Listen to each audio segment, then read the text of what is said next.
আসসালামু আলাইকুম। আমার ইউটিউব চ্যানেল নলেজ কলেজ বিডিতে আপনাকে স্বাগতম। আপনি যদি আমার চ্যানেলকে সাবস্ক্রাইব না করে থাকেন তাহলে এই লাল সাবস্ক্রাইব বাটনে ক্লিক করে সাবস্ক্রাইব করুন এবং আমার চ্যানেলের প্লেলিস্টে যে বিসিএস সহ বিভিন্ন সরকারি বেসরকারি এক্সাম প্রিপারেশনের জন্য আপনার প্রয়োজন মতো ভিডিওগুলো দেখতে থাকুন। আমার চ্যানেলে বিশেষভাবে সাধারণ জ্ঞান, আন্তর্জাতিক সাধারণ জ্ঞান, বাংলাদেশ এবং বাংলা সাহিত্যের উপরে ছন্দ পাবেন। এই ভিডিওতে মুক্তিযুদ্ধের 11 সেক্টর মনে রাখার জন্য একটি শর্ট টেকনিক দেখব। চলুন শুরু করি। প্রথমেই আমরা মুক্তিযুদ্ধের সামরিক প্রশাসন সম্পর্কে কিছু তথ্য জানব। তেলিয়াপাড়া রণকৌশল। 1971 সালের 4 এপ্রিল সিলেটের তেলিয়াপাড়ায় পাকিস্তান সেনাবাহিনী, ইস্ট পাকিস্তান রাইফেলস, আনসার ও পুলিশ বাহিনীর উচ্চ পদস্থ বাঙালি সদস্যরা এক বৈঠকে মিলিত হয়ে পাকিস্তানি হানাদার বাহিনীর বিরুদ্ধে এক সম্মিলিত আক্রমণের পরিকল্পনা করেন। এ সভাতেই মুক্তিযুদ্ধের অংশগ্রহণকারী বাহিনী সম্পর্কিত সাংগঠনিক ধারণা এবং কমান্ডো কাঠামোর রূপরেখা প্রণীত হয়। ক. নিয়মিত বাহিনী, রেগুলার ফোর্সেস। ইস্ট বেঙ্গল রেজিমেন্টের ইউনিটগুলোর বাঙালি সৈনিকদের নিয়ে এই বাহিনী গঠিত হয়। সরকারিভাবে এদের নামকরণ করা হয় MF মুক্তিফৌজ, সেক্টর ট্রুপস।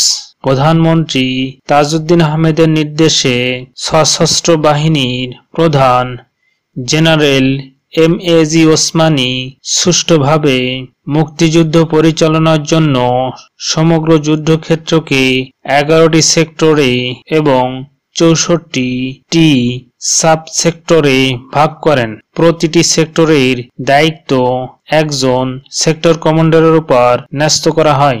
এখন আমরা এক নজরে মুক্তিযুদ্ধে সেক্টর এলাকা দেখব।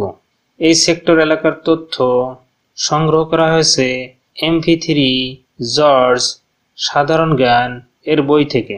সেক্টর 1। সেক্টর 1 এর এলাকা হচ্ছে চট্টগ্রাম, পার্বত্য চট্টগ্রাম এবং ফেনী নদী পর্যন্ত। সেক্টর 2। সেক্টর 2 এর এলাকা হচ্ছে নোয়াখালী এবং কুমিল্লা, ঢাকা ও ফরিদপুর জেলার অংশবিশেষ। 3 নম্বর সেক্টর। 3 নম্বর সেক্টরের এলাকা হচ্ছে হবিগঞ্জ, কিশোরগঞ্জ এবং কুমিল্লা ও ঢাকা জেলার অংশবিশেষ। 4 নম্বর সেক্টর। 4 নম্বর সেক্টরের এলাকা হচ্ছে সিলেট জেলার অংশবিশেষ। 5 নং সেক্টর। 5 নং সেক্টরের এলাকা হচ্ছে সিলেট জেলার অংশবিশেষ এবং বৃহত্তর ময়মনসিংহের সীমান্তবর্তী অঞ্চল। 6 নং সেক্টর। 6 নং সেক্টরের এলাকা হচ্ছে রংপুর ও দিনাজপুরের ঠাকুরগাঁও মহকুমা। 7 নং সেক্টর। 7 নং সেক্টর এর এলাকা হচ্ছে রাজশাহী, পাবনা, বগুড়া জেলা এবং ঠাকুরগাঁও ছাড়া দিনাজপুরের অবশিষ্ট অংশ। 8 নং সেক্টর। 8 নং সেক্টরের এলাকা হচ্ছে কুষ্টিয়া, মুজিবনগর, যশোর এবং ফরিদপুর ও খুলনার অংশবিশেষ। 9 নং সেক্টর। 9 নং সেক্টরের এলাকা হচ্ছে খুলনা ও ফরিদপুর জেলার অংশবিশেষ এবং বৃহত্তর বরিশাল ও পটুয়াখালী জেলা। 10 নং সেক্টর। এর এলাকা হচ্ছে এই সেক্টরের অধীনে ছিল নৌ কমান্ডাররা সমুদ্র উপকূলীয় অঞ্চল ও অভ্যন্তরীণ নৌপথ। 11 নং সেক্টর। 11 নং সেক্টরের এলাকা হচ্ছে কিশোরগঞ্জ ব্যতীত ময়মনসিংহ ও টাঙ্গাইল জেলা। এখানে ম্যাপের মাধ্যমে মুক্তিযুদ্ধের সেক্টরগুলো দেখতে পাচ্ছেন। মুক্তিযুদ্ধে বাংলাদেশের সেক্টর সমূহ এখানে যে নাম্বারিং করা আছে এগুলো দেখতে পাচ্ছেন। এবার মুক্তিযুদ্ধের 11 সেক্টরের ছন্দ দেখব, সাথে কিছু এমসিকিউ কোশ্চেনও থাকবে। চলুন শুরু করি। প্রথমেই 1 নম্বর সেক্টরের ছন্দ দেখব। এখানে 1 নম্বর সেক্টরের এলাকা কোনগুলো ছিল এখানে অন্তর্ভুক্ত করা হয়েছে। এভাবেই প্রত্যেকটা সেক্টরের শুরুতেই সেই সেক্টরের এলাকাগুলি অন্তর্ভুক্ত করা হয়েছে ছন্দটি কার্যকরী কিনা এটি বোঝানোর জন্য।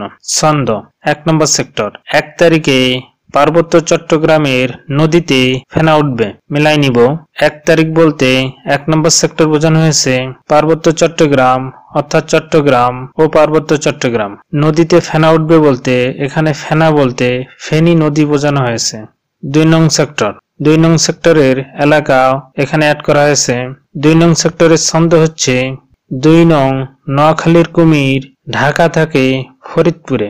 এখানে 2 নং দ্বারা 2 নম্বর সেক্টর বোঝানো হয়েছে। এবার 2 নং সেক্টরের এলাকাগুলি মিলিয়ে নিই। নোয়াখালীর বলতে নোয়াখালী জেলা বোঝানো হয়েছে। কুমির বলতে কুমিল্লা জেলার আখাউড়া থেকে ভৈরব রেল লাইন পর্যন্ত বোঝানো হয়েছে। ঢাকা বলতে ঢাকা জেলার অংশবিশেষ। ফরিদপুর বলতে ফরিদপুর জেলার অংশবিশেষ বোঝানো হয়েছে। 3 নং সেক্টর। 3 নং সেক্টরের এলাকা এখানে দেখতে পাচ্ছেন এবং এর ছন্দ হচ্ছে 3 নং হবির কিশোর কুমির ঢাকা থাকে। 3 নং বলতে 3 নম্বর সেক্টর বোঝানো হয়েছে। এবার সেক্টর এলাকাগুলি মিলাই নেব। হবির বলতে হবিগঞ্জ বোঝানো হয়েছে। কিশোর বলতে কিশোরগঞ্জ। কুমির বলতে কুমিল্লা বোঝানো হয়েছে। ঢাকা বলতে ঢাকা জেলার অংশবিশেষ বোঝানো হয়েছে। 4 নং সেক্টর। সিলেট জেলার অংশবিশেষ। ছন্দ 4 নম্বরে সিলেটি মৌলভী হবির সুনাম ছিল। 4 নম্বর বলতে 4 নম্বর সেক্টর বোঝানো হয়েছে। এবার 4 নম্বর সেক্টরের এলাকা গুলি মিলিয়ে নিব। সিলেটি বলতে সিলেট, মৌলভী বলতে মৌলভীবাজার, হবির বলতে হবিগঞ্জ, সুনাম বলতে সুনামগঞ্জ বোঝানো হয়েছে। 5 নম্বর সেক্টর। 5 নম্বর সেক্টরের এলাকা এখানে অন্তর্ভুক্ত করা হয়েছে। দেখতে পাচ্ছেন এর ছন্দ হচ্ছে 5 নং সিলেটি সিংহ। 5 নং বলতে 5 নম্বর সেক্টর বোঝানো হয়েছে। এবার এলাকা মিলাই দেখি। সিলেটি বলতে সিলেট বোঝানো হয়েছে। সিংহ বলতে ময়মনসিংহ বোঝানো হয়েছে। 6 নং সেক্টর। এর এলাকা এখানে দেখতে পাচ্ছেন। এর ছন্দ হচ্ছে 6 নং ঠাকুরগাঁওয়ের মহকুমার দিনা হয়েছেন পুরা রং করতে গিয়ে। এখানে 6 নং বলতে 6 নং সেক্টর বোঝানো হয়েছে। এবার এলাকাগুলি মিলিয়ে নিই। ঠাকুরগাঁওয়ের বলতে ঠাকুরগাঁও, মহাকুমার বলতে মহাকুমা, দিনা বলতে দিনাজপুর, পুরারং বলতে রংপুর বোঝানো হয়েছে। 7 নং সেক্টর। 7 নং সেক্টরের এলাকাগুলি এখানে দেখতে পাচ্ছেন। এর ছন্দ হচ্ছে 7 নং পাবনার বুবুরা, রাজশাহী ছাড়াও ঠাকুরগাঁওয়ে দিনা। এখানে 7 নং বলতে 7 নং সেক্টর বোঝানো হয়েছে। এবার এলাকাগুলি ছন্দর সাথে মিলাই দেখব।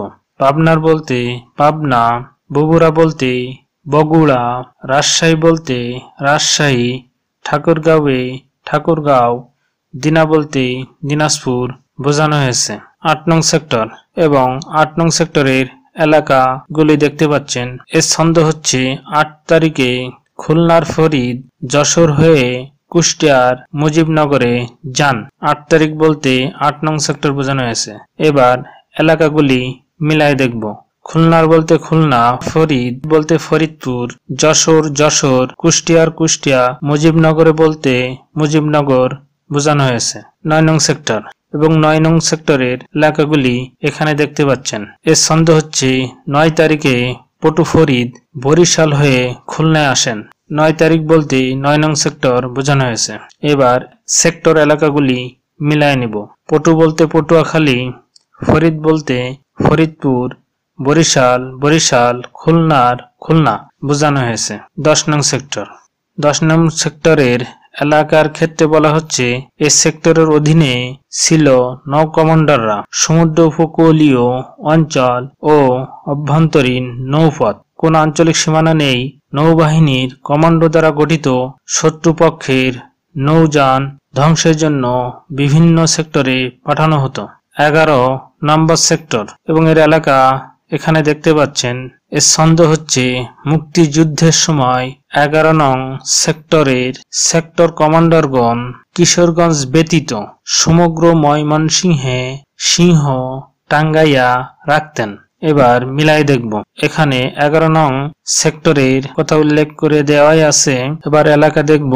কিশোরগঞ্জ ব্যতীত সমগ্র ময়মনসিংহ, এখানে বলেই দেওয়া আছে কিশোরগঞ্জ ব্যতীত সমগ্র ময়মনসিংহ জেলা। টাঙ্গাইয়া, এখানে টাঙ্গাইয়া বলতে টাঙ্গাইল জেলাকে বোঝানো হয়েছে। এই হচ্ছে মুক্তিযুদ্ধের 11টি সেক্টরের ছন্দ। ছন্দগুলি কেমন হয়েছে কমেন্ট বক্সে অবশ্যই জানাবেন। এখানে যে 11টি সেক্টর রয়েছে তা বিভিন্ন সেক্টর কমান্ডার দ্বারা নিয়ন্ত্রিত হতো। এখানে একটি তালিকা দেখতে পাচ্ছেন। এই সেক্টর কমান্ডারদের নিয়েই একটি ছন্দ তৈরি করা যায়। যদি আপনাদের প্রয়োজন পড়ে তাহলে আমাকে কমেন্ট বক্সে জানান, আমি একটি ছন্দ তৈরি করব ইনশাআল্লাহ।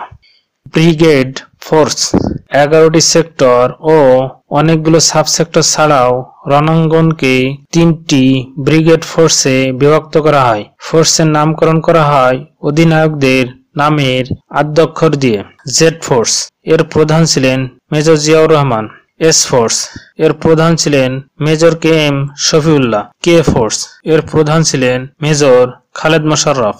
এছাড়া ছিল অনিয়মিত বাহিনী, ইরেগুলার ফোর্সেস। এই বাহিনীতে ছিল ছাত্র ও যুবকেরা। গেরিলা পদ্ধতিতে যুদ্ধ করার জন্য এদেরকে প্রশিক্ষণ দেওয়া হয়েছিল। এই বাহিনীর সরকারি নামকরণ ছিল গণবাহিনী বা FM ফ্রিডম ফাইটার্স বা মুক্তিযোদ্ধা। এছাড়াও ছিল আঞ্চলিক বাহিনী। আঞ্চলিক বাহিনীর ভিতরে ছিল কাদেরিয়া বাহিনী টাঙ্গাইল, আফসার বাহিনী ভালুকা ময়মনসিংহ, বাতেন বাহিনী টাঙ্গাইল, হেমায়েত বাহিনী গোপালগঞ্জ বরিশাল, হালিম বাহিনী মানিকগঞ্জ, আকবর বাহিনী মাগুরা, লতিফ মির্জা বাহিনী সিরাজগঞ্জ পাবনা, জিয়া বাহিনী সুন্দরবন। এছাড়া ছিল ঢাকার গেরিলা দল যা ক্রাক প্লাটুন নামে পরিচিত। ঢাকা শহরের বড় বড় স্থাপনা, ব্যাংক, টেলিভিশন ভবনে বিস্ফোরণ ঘটায় ঢাকার গেরিলারা। শুধু স্থলপথে নয়, নৌপথে অপারেশন জ্যাকপট নামে পরিচালিত অভিযানে শুধু একদিন চট্টগ্রাম বন্দরে 10টি এবং মংলা বন্দরে 50টি জাহাজ ধ্বংস করে মুক্তিযোদ্ধা নৌ কমান্ডারগণ সারা বিশ্বে সাড়া ফেলে দেন। এবার মুক্তিযুদ্ধের সেক্টর রিলেটেড বেশ কিছু প্রিভিয়াস এক্সামস এর MCQ কোশ্চেন দেখব। 1971 সালে গৃহীত তেলিয়াপাড়া দলিলে যে রণকৌশল অবলম্বন করা হয় সেটি প্রণেতা মুক্তিবাহিনী। মুক্তিবাহিনীর ওয়ার স্ট্র্যাটেজি কি নামে পরিচিত? তেলিয়াপাড়া স্ট্র্যাটেজি। মুক্তিযুদ্ধকালে বাংলাদেশকে কয়টি সেক্টরে ভাগ করা হয়? or during the liberation war of 1971 into how many sectors was Bangladesh divided? 11টি। মুক্তিযুদ্ধের সময় সমগ্র বাংলাদেশকে কয়টি সাবসেক্টরে বিভক্ত করা হয়? 64টি। নিম্নের কোনটি মুক্তিযুদ্ধে 1 নং সেক্টরে ছিল? চট্টগ্রাম। মুক্তিযুদ্ধের সময় চট্টগ্রাম কত নম্বর সেক্টরের আওতায় ছিল? 1 নং সেক্টর। মুক্তিযুদ্ধে রাজশাহী কত নং সেক্টরের অন্তর্ভুক্ত ছিল? 7 নং। During liberation war of Bangladesh Dhaka was under which sector? War বাংলাদেশের মুক্তিযুদ্ধের সময় ঢাকা শহর কোন সেক্টরের অধীনে ছিল? 2 under which sector was Mujibnagar during the war of liberation of Bangladesh? মুক্তিযুদ্ধের সময় মুজিবনগর কোন সেক্টরের অন্তর্ভুক্ত ছিল? 8 মুক্তিযুদ্ধের সময় বরিশাল কত নম্বর সেক্টরের অন্তর্ভুক্ত ছিল? 9 মুক্তিযুদ্ধের সময় নৌপথ নৌবাহিনী কত নম্বর সেক্টরের অধীনে ছিল? 10 নং। During our liberation war of 1971 how many sector commanders were in charge of the 11 different sectors in different phases of the war? 1971 সালের মুক্তিযুদ্ধের সময় বিভিন্ন পর্যায়ে 11টি সেক্টরে মোট কতজন সেক্টর কমান্ডার দায়িত্ব পালন করেন? None of this. এখানে সঠিক অ্যান্সার নাই। মুক্তিযুদ্ধে সেক্টর 2 এর অধিনায়ক কে ছিলেন? মেজর খালেদ মোশাররফ। সেক্টর নং 3 এর সেক্টর কমান্ডার ছিলেন মেজর ANM নুরুজ্জামান। মুক্তিযুদ্ধ চলাকালীন সময়ে 6 নং সেক্টরের সেক্টর কমান্ডার কে ছিলেন? Wing commander M.K. Bashar dash was not a sector commander in the War of Independence in 1971 1971 সালের মুক্তিযুদ্ধে কে সেক্টর কমান্ডার ছিলেন না? মেজর হাফিজ। এছাড়া অপশনের বাদবাকি সবাই মুক্তিযুদ্ধের সময় সেক্টর কমান্ডার ছিলেন। মুক্তিযুদ্ধের কোন সেক্টরে কোনো নিয়মিত সেক্টর কমান্ডার ছিলেন না? 10 নং সেক্টর। মুক্তিযুদ্ধের একমাত্র ব্যতিক্রমী সেক্টর 10 নং সেক্টর। মুক্তিযুদ্ধের সময় ব্রিগেড আকারে মোট কয়টি ফোর্স গঠিত হয়েছিল? How many brigades were formed in the liberation war of Bangladesh? 3টি। বাংলাদেশের মুক্তিযুদ্ধে জেড ফোর্স ব্রিগেড প্রধান কে ছিলেন? জিয়াউর রহমান। অপারেশন জ্যাকপট কি বাংলাদেশের নৌ কমান্ডোদের অভিযানের নাম? এই ধরনের আরো শর্ট টেকনিক পাওয়ার জন্য আমার চ্যানেলকে সাবস্ক্রাইব করে রাখুন। এই ভিডিও এই পর্যন্তই। ভিডিওটি সম্পূর্ণ দেখার জন্য আপনাকে ধন্যবাদ। আসসালামু আলাইকুম ওয়া রাহমাতুল্লাহি ওয়া বারাকাতুহু।